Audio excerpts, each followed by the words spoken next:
pessoas querendo propriedade, tá? Aqui uma questão muito importante que eu já havia falado para vocês, eu vou reforçar. A função social da propriedade prevista na Constituição brasileira faz parte do direito agrário, sendo obrigatório seu cumprimento. Cumprimento. Caso contrário, a propriedade fica sujeita à desapropriação por interesse social para fins de reforma agrária, mediante, pagamento de indenização. Tá? Aqui muito importante esse artigo 186 da Constituição aqui, só para você ver como uma coisa é pesada. A função social é cumprida quando a propriedade rural atende simultaneamente, segundo critérios e graus de exigências estabelecidas em leis, os seguintes requisitos, tá? Para que seja cumprida a função social. Aproveitamento racional e adequado, se não estiver acontecendo isso, reforma agrária. Utilização adequada dos recursos naturais disponíveis e preservação do meio ambiente, se não estiver acontecendo isso, reforma agrária. Observância das disposições que regulam as relações de trabalho, né? Tem muitas propriedades rurais grandes aí que usa mão de obra escrava, praticamente. A escravidão moderna, né? Acontece, eu já falei para vocês no vídeo passado sobre isso.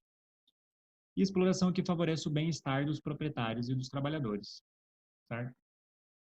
Bom, continuando aqui, assentamento, né, são aquelas pessoas que ganharam suas propriedades, né, seus lotes distribuídos em terras para suas famílias, né.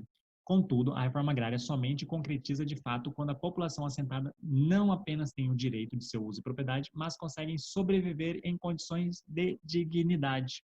Tá? A realidade de muitas famílias assentadas, no entanto, não corresponde a esse ideal, como eu havia dito.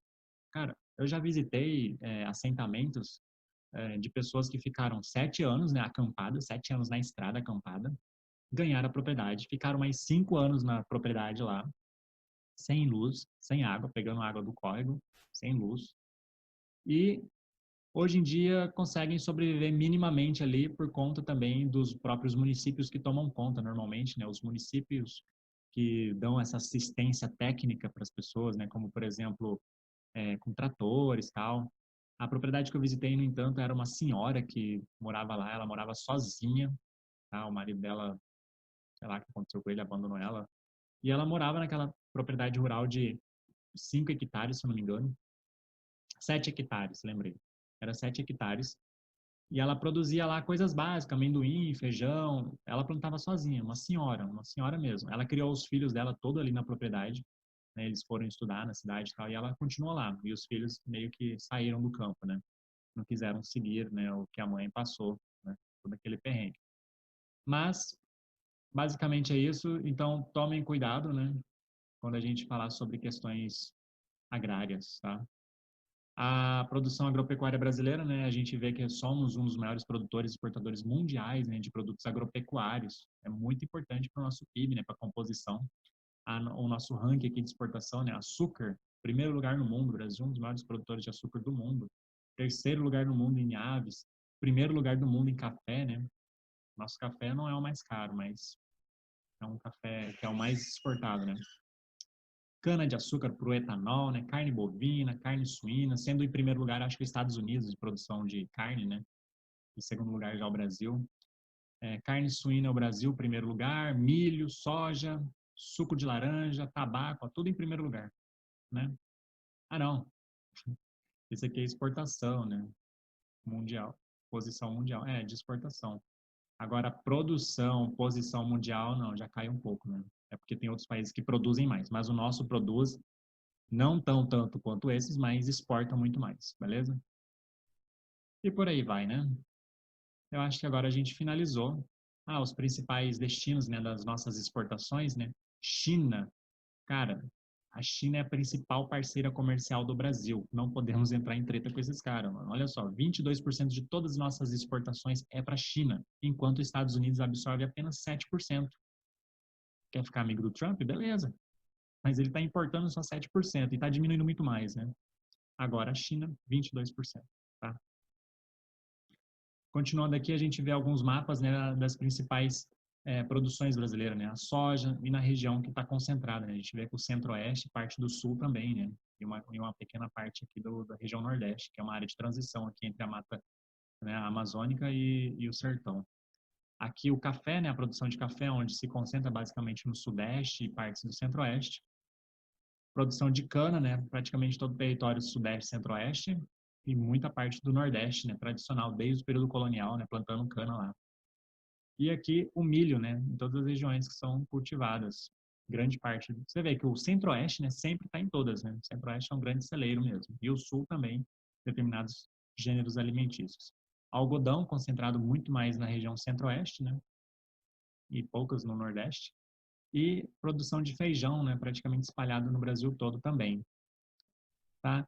Então, ficamos por aqui. Isso aqui é a resolução de um exercício que vocês já devem ter feito ou não, ou vai fazer. E acabou. Muito obrigado por assistir. Pensem, reflitam bastante sobre a questão, né? Quando a gente olhar essas pessoas acampadas nas estradas aí, achar que todo mundo é vagabundo, não é bem assim que funciona. Tem muita gente que está errada ali, com certeza, que ganha suas propriedades e vende, que é ilegal, eu já falei, mas tem muita gente séria que querem produzir, né? E principalmente, grande parte da nossa alimentação vem dessas propriedades familiares, tá? Tinha uma coisa aqui que eu tinha sublinhado muito importante também, sobre números. Caraca, cadê? Aqui, ó. Volta aqui, rapidão, só para finalizar. Para deixar vocês mais chocados, ó. A agricultura patronal, né, que são os latifúndios, elas estão diretamente relacionadas ao mercado internacional, à exportação, né? Parcela importante do trabalhador agrícola brasileiro é empregado pela agricultura familiar, ou seja, grande parte dos trabalhadores rurais, eles estão empregados na agricultura familiar. Pouco mais de 15% dos estabelecimentos rurais, a agricultura familiar corresponde a cerca de 85% dos estabelecimentos, ou seja, o primeiro grupo, que é a patronal, né, representa aí 15% dos estabelecimentos. São poucos estabelecimentos, mas é com muitas áreas, né? Enquanto a familiar compreende cerca de 85% dos estabelecimentos. São muitas áreas, mas muito pequenas, tá? Um outro dado importantíssimo, ó. Em relação à área, né, da agricultura, não familiar ocupa quase 76% do território, certo? Das áreas agrícolas, tá? Ao passo que as familiares ocupam 24%. Outro dado mais interessante. 12,3 milhões de trabalhadores rurais atuam na agricultura familiar, 12 milhões, contra 4 milhões da agricultura não familiar, né, que seria a agricultura patronal. Tá bom? Então a gente finaliza aqui, de fato, agora é fim, stop. Vamos parar. Vou ficar por aqui, tá? Aquela jogada de cabelo. E muito obrigado por ter assistido. Tchau. Tchau.